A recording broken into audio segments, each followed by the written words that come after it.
Good morning, everybody. This is Rosie. So we're gonna go ahead and work through the questions that y'all left for me on the video to celebrate getting 10,000 subscribers, which is awesome.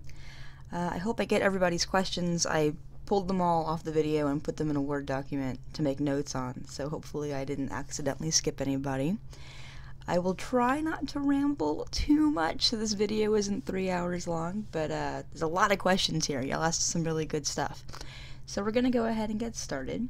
The first question is from Terry. Hi, Terry.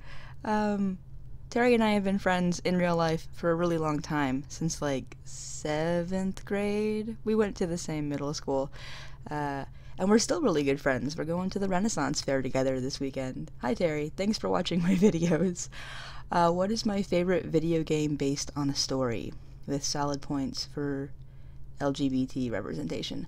So I don't play that many video games. I play a few, and the ones that I do play, I tend to play with my husband, and they tend to be very story-based. So I have actually quite a few suggestions here. The one I just finished playing is called Oxenfree, which doesn't really have any LGBT rep, but it's really good and kind of creepy. Oxenfree is, I don't want to say it's a horror game, but it definitely has like spooky elements to it. Gone Home is a really good one, has LGBT rep. Yeah, Gone Home is one of those games where competitive gamers question if it's actually a game, because it's just focused on going around your house and figuring out the story based on the objects there, which is really cool. By that same company, there's a game called Tacoma. Tacoma's really good. It's science fiction, also LGBT rep, very story-based. I'm just going to throw in Life is Strange and Mass Effect. They're a little more well-known, bigger time commitments, but they're also very good. And Mass Effect has LGBT rep if you decide to play it that way. So I'm going to go with that. Alright, next question. The Queen is off duty asks 2 questions. Favorite tropes, and is there a book or movie that is not amazing, but you love it anyway? Yes. So my favorite tropes, probably like rivals to lovers or friends is like always really fun. And also, I'm going to call this trope the disaster bisexuals. Just people who can't quite get their life together and are attracted to everybody. Maybe that's me. Maybe that's why I like that trope. As far as books or movies that aren't actually good, but I like them, that's so many. That's like most of what I like, honestly.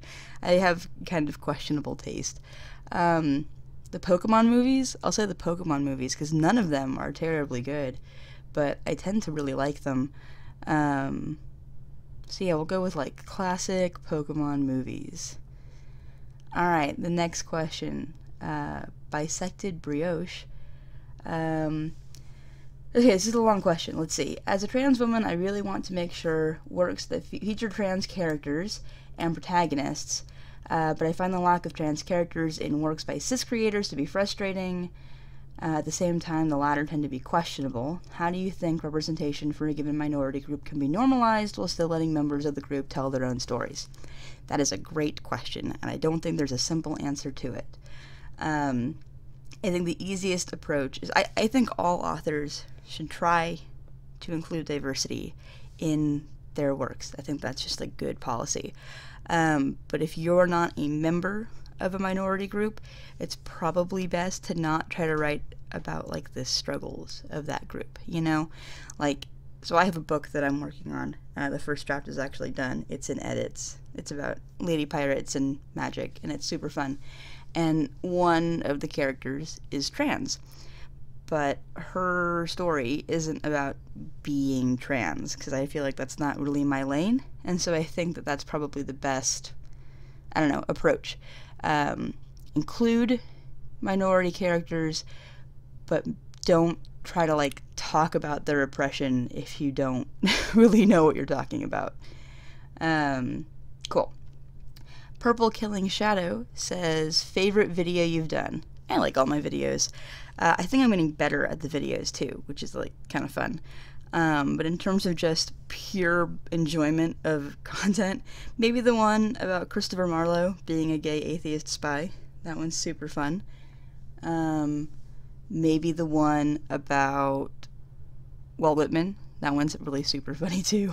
So yeah, those two are super fun. Okay, so Stu asks, any thoughts on how Scooby-Doo went from Monster of the Week to meta jokes in the live action?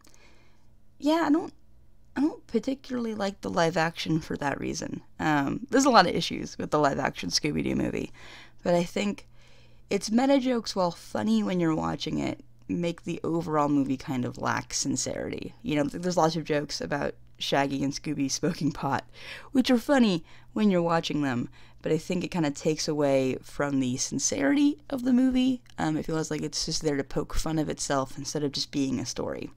So, I don't know. I like the Monster of the Week fair. I think it's fun. Danielle says, what piece of media has changed the way you think, your biggest YouTube inspirations, and fandom ships you'll never get? All good questions. Media that has changed the way that I think. Possibly Hogfather by Terry Pratchett. I like all of Terry Pratchett's works. I'll probably mention him a few times in this video. But Hogfather is kind of his Christmas book, and it deals a lot with faith and doing the right thing and why people believe in stuff, and it's just a really good book. It's got some excellent bits in it. Also maybe Parable of the Sower by Octavia Butler, which I'll probably mention again later. It's a great book. Parable of the Sower is sort of set in like an apocalyptic future, and the main character has to like leave the crumbling safety of her childhood home and like set out and try to start a new life. And because of sci-fi reasons, her whole philosophy has to be based around empathy and nonviolence. And so it's a very interesting book, and it's really fun. So yeah, read Parable of the Sower. YouTube inspirations. Lindsay Ellis, formerly Nostalgia Chick. I love her videos. They're really good. They're really thought out. She's fabulous. What are fandom ships I will never get? Never get as in I don't understand them. there's a lot of like popular fandom ships that I don't get. Zutara from Avatar: The Last Airbender, I don't really see the appeal. Hermione from Harry Potter, anything involving Snape, I don't really get. It's mostly characters, I guess. I don't really get shipping people with Snape at all. But yeah. Burnside 128. Given all the videos that I've done about queer literary figures, what is my favorite piece of classic literature with queer themes? Good question. Maybe the Iliad? It's kind of like super classic, right? Everything with the Iliad is super fun, with Achilles and Patroclus. Maybe As You Like It by William Shakespeare, which, I mean, a lot of Shakespeare's work obviously has kind of queer undertones to it, but I think it's most apparent in As You Like It, because it deals a lot with cross-dressing. And if you've never read As You Like It, the plot is that this girl, Rosalind, has to go into hiding in the forest, and she pretends to be a boy, and then the guy who she liked goes into the forest to find her and meets her dressed as a boy and thinks that she's a boy, and then they start fake dating because he misses her. It's a whole thing. It's a hilarious play. Definitely leans on those queer themes. So yeah, I'm gonna go with that. Alright, the next two questions I'm actually going to bundle together because they kind of ask the same question. So Gwyneth asks, how did I decide to study English? Did I get any of the "what will you do with that degree" teach comments, and how did I respond? And then a bunch of other questions that I will come back to, because then Serena Maria asks, why did you choose to be an English major, and what profession did I choose? I'm an English teacher now. And I went to college because I wanted to be an English teacher. So when people ask, what are you going to do with that English degree? Teach? My answer was yes. I'm minoring in education. I attend classes at the College of Education building. So that was always kind of the plan for me. I went to the University of Texas at Austin, and they have a really good teacher certification program, which I recommend highly getting your certification through a college if you can. Nothing against alternative certification programs, people who are thinking about being teachers, but getting certified through a college, you get more student teaching experience, and I think that makes all the difference. So yeah, I wanted to teach high school or middle school level English, and now I teach I teach middle school level English and will eventually teach high school English. The way the program worked at UT is you major in what you want to teach, and then you minor in education. And so that's exactly what I did. Back to Gwyneth's other questions. Was doing academic studies at college a lot different from your current work? Yes. Teaching middle schoolers English is very different from being a collegiate level English major. Middle school English is a lot about looking at themes and conflict and very basic, I don't want to say reading comprehension, but very basic analysis of a text.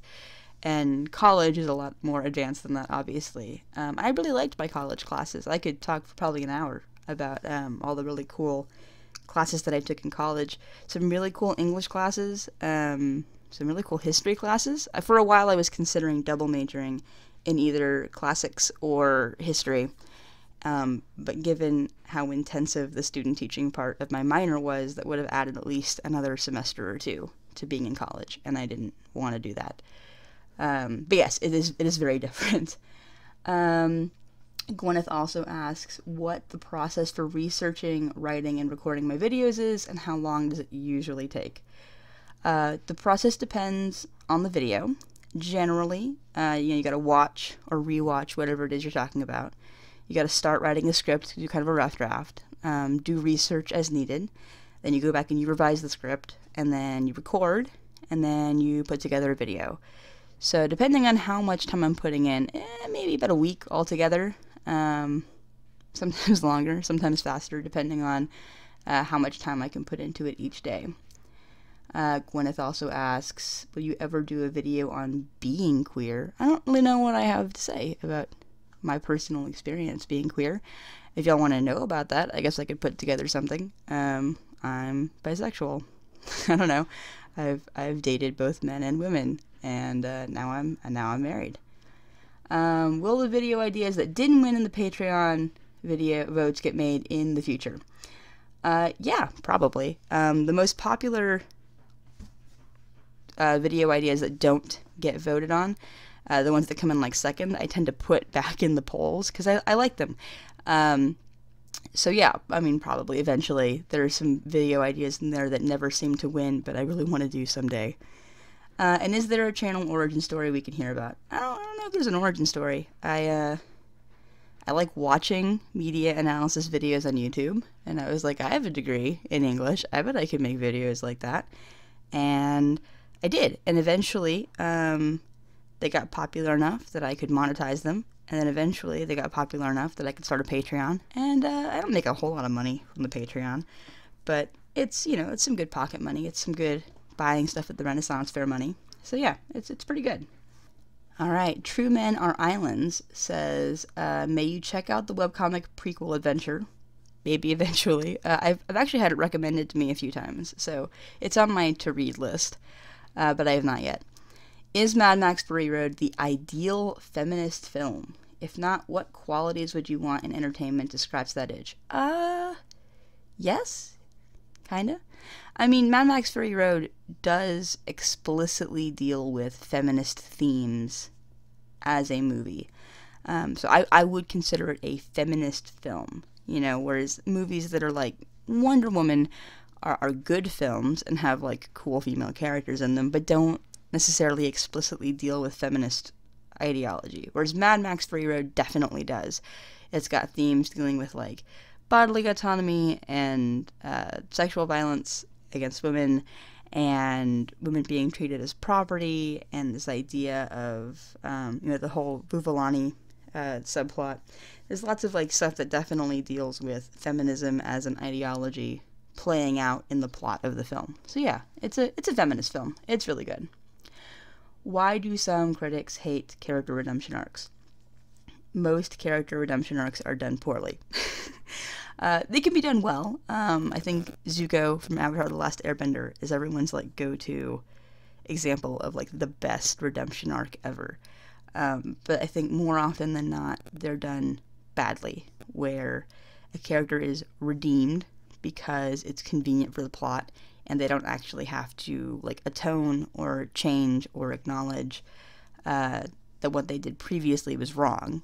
They just stop doing explicitly evil things. And I think that's frustrating for a lot of people. Your word is law for the next 24 hours. What would I do with my newfound power? Oh, wow. I get to be like a benevolent dictator for a day. That's a lot. I'd probably start with some election reform stuff. You know, go to the popular vote, just get rid of the whole electoral college. Instead of gerrymandering our states, we'd switch to party proportional voting. Do lots of election reform. Is that a lame answer? Maybe. I don't know. That's what I would do. Yes. I'd also fund a bunch of stuff. It would just fund all of the charities that I like. And why don't I upload more often? I'm a teacher. I'm very busy. Yeah, like I said, I teach middle school. I also coach some UIL events, and I run the anime club, and I help with the student newspaper, and I'm just a very busy person. So I can really only work on these videos on the weekends, or if I feel like I need to do a video soon, I wake up at 5 in the morning, like I'm doing right now. So yeah, that's why I don't upload more often. I'll try to upload more often in the summer, but during the school year, things slow down a bit. Alright, so Fume Knight of Chivalry says, favorite video game, best children's author in terms of representation, and thoughts on the midterm elections. Very different questions. Favorite video game, Pokemon. I joke that the only reason I ever upgrade my video game consoles is to play the new Pokemon game.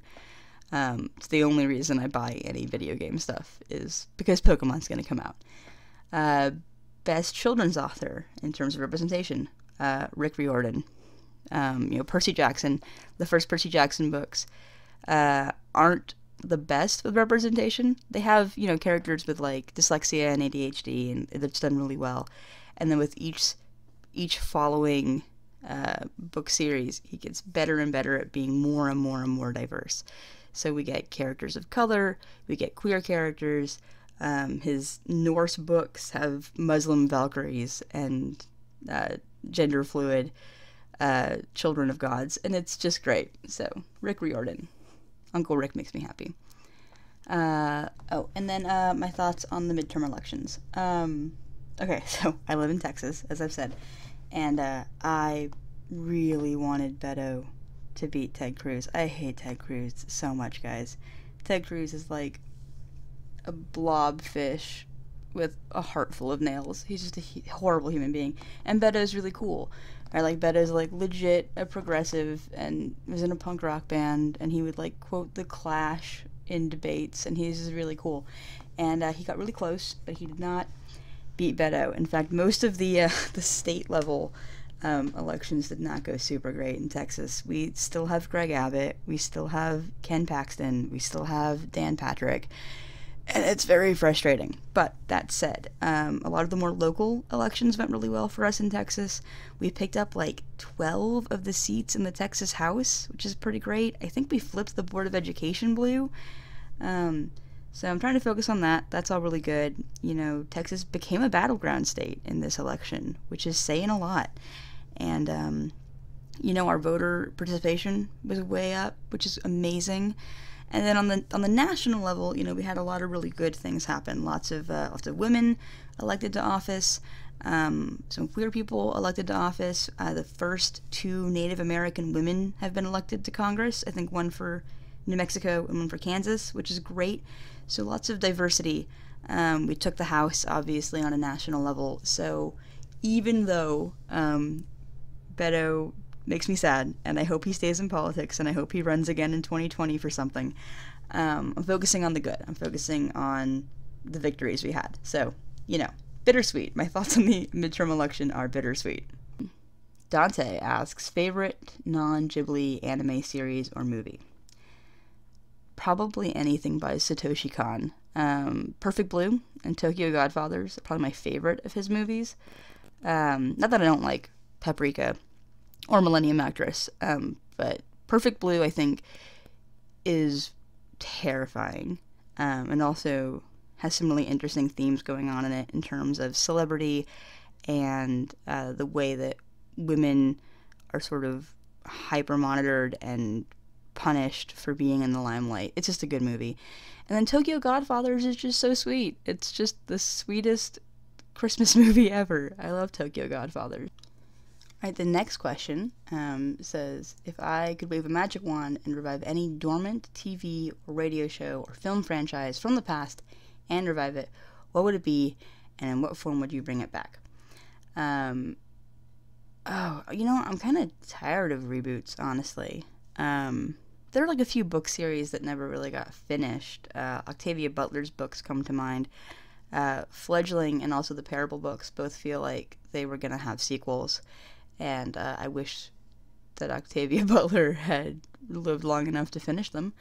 In terms of like TV stuff, maybe The Expanse. I heard The Expanse might be coming back, but I was sad that like Sci-Fi didn't keep up with it. The Expanse is really good. I'm working on the books. Also, with unlimited money and resources, where would you most want to go on vacation?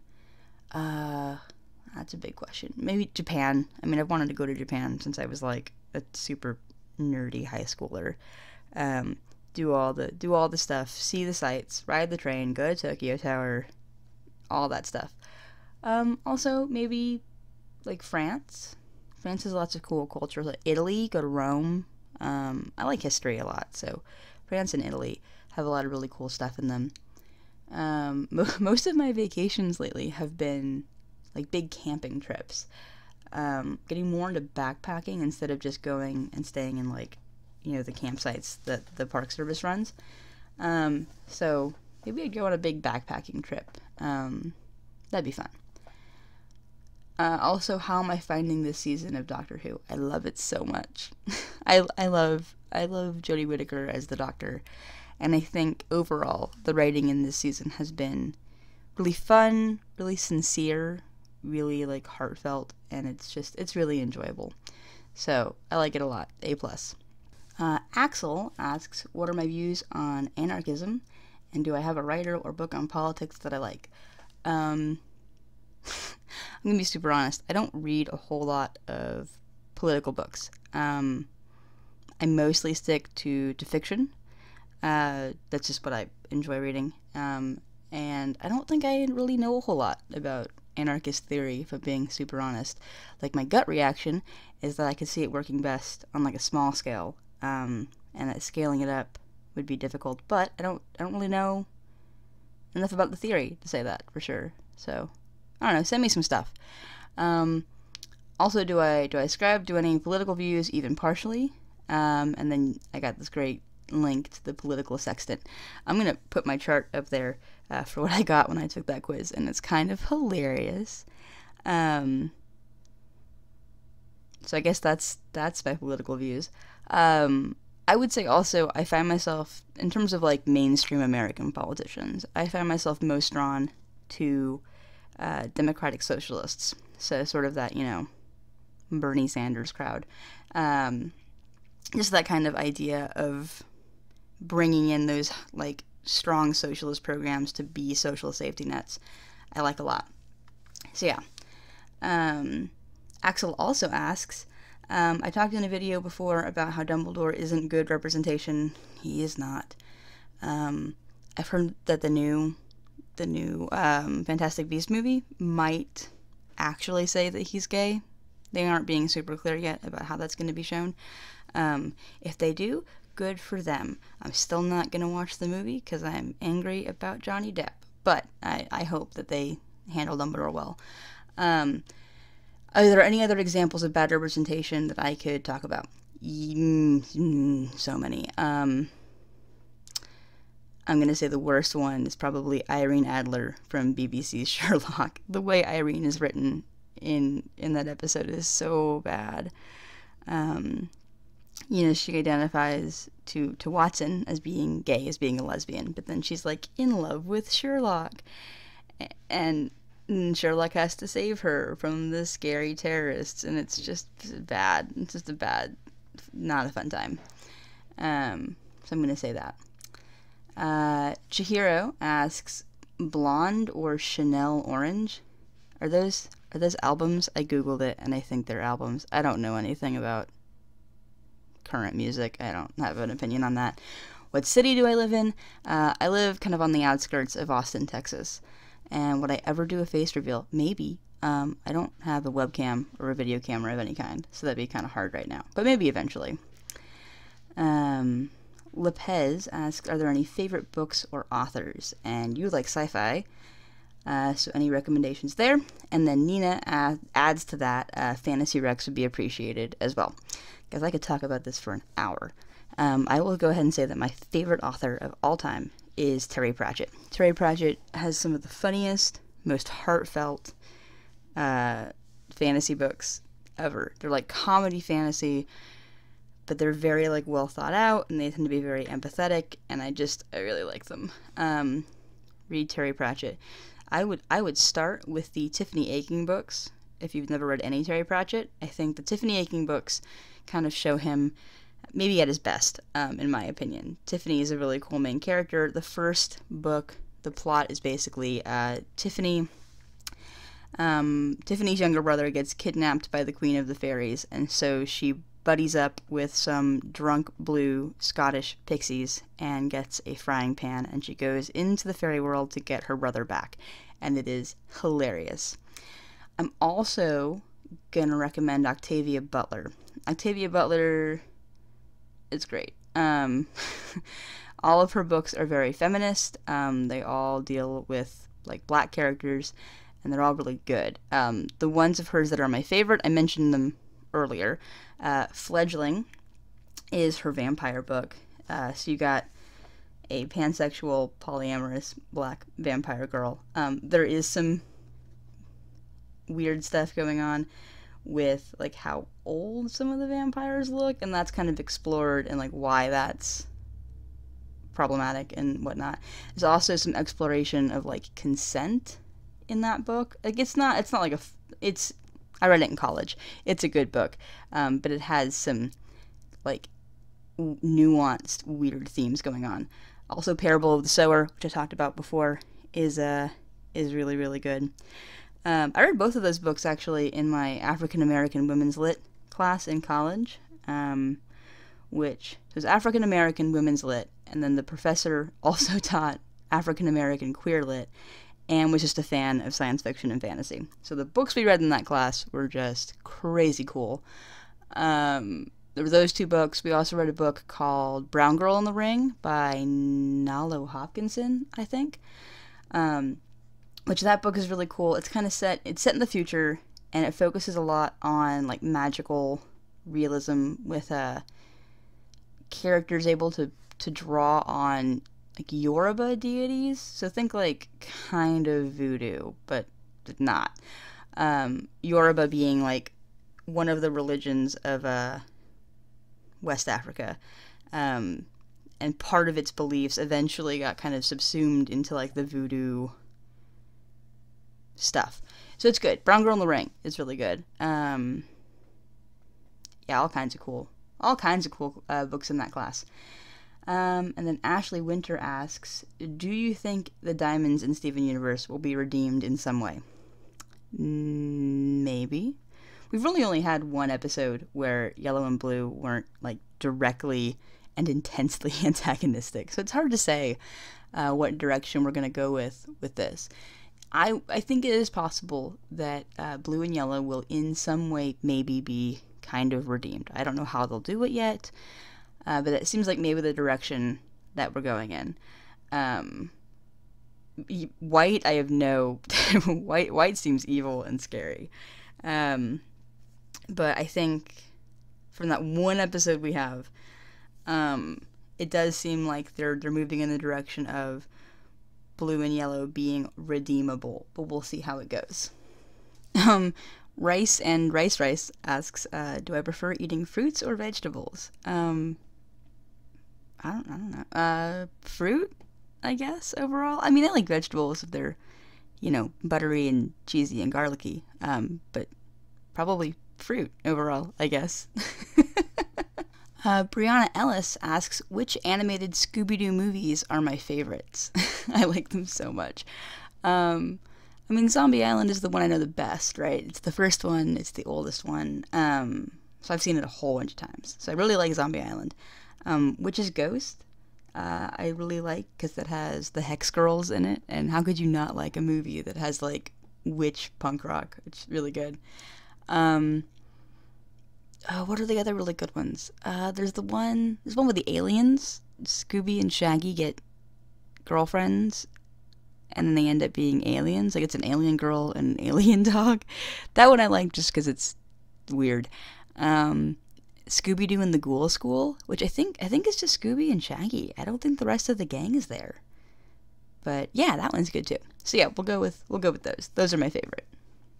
All right, and then the last question that we have is Nina asks, favorite canon couple or favorite couples in books and TV. And then my first question is, canon couples? Do they have to be couples that actually happened? Oh gosh. So this is weird. I don't really like a whole lot of canon couples. I think I'm really particular about how romance is written. I don't think it's often done in a way that I'm super passionate about. I generally don't dislike canon couples. I think they're fine. Let's see, Korasami and Korra, right? I think they're really cute. I wish we'd had more of them in the actual show. They're cute in the comics. Marceline and Bubblegum from Adventure Time. Again, last episode, but I really like them. I don't know, Yuri on Ice, Victor and Yuri, they're adorable. They're super, super cute. But yeah, in general, I'm not super into to most canon couples, at least not in a way that's jumping into my mind. I don't know, I like Gohan and Videl in Dragon Ball Z. I wish we saw more of them in Dragon Ball Super, but Dragon Ball Super had other ideas. So yeah, I don't know. I guess those are my thoughts on that. All right, and I think those are all the questions that you guys sent me. This video ended up being super, super long, but thank you if you actually watched it all the way through. If you leave questions or comments on this video, I will answer them in the comments, and we can just have a little conversation going on there. But yeah, thank you guys for being subscribers. 10,000 subscriptions is amazing, and I will see you next video. Next week I'm off school for Thanksgiving, so that's when I'll probably make my video about Forrest Gump. So we're going to talk about Forrest Gump next week, which is going to be fun. Means I get to rewatch Forrest Gump, which I haven't done in a few years. So yeah, I will see you guys then. Thanks for hanging out this long if you did.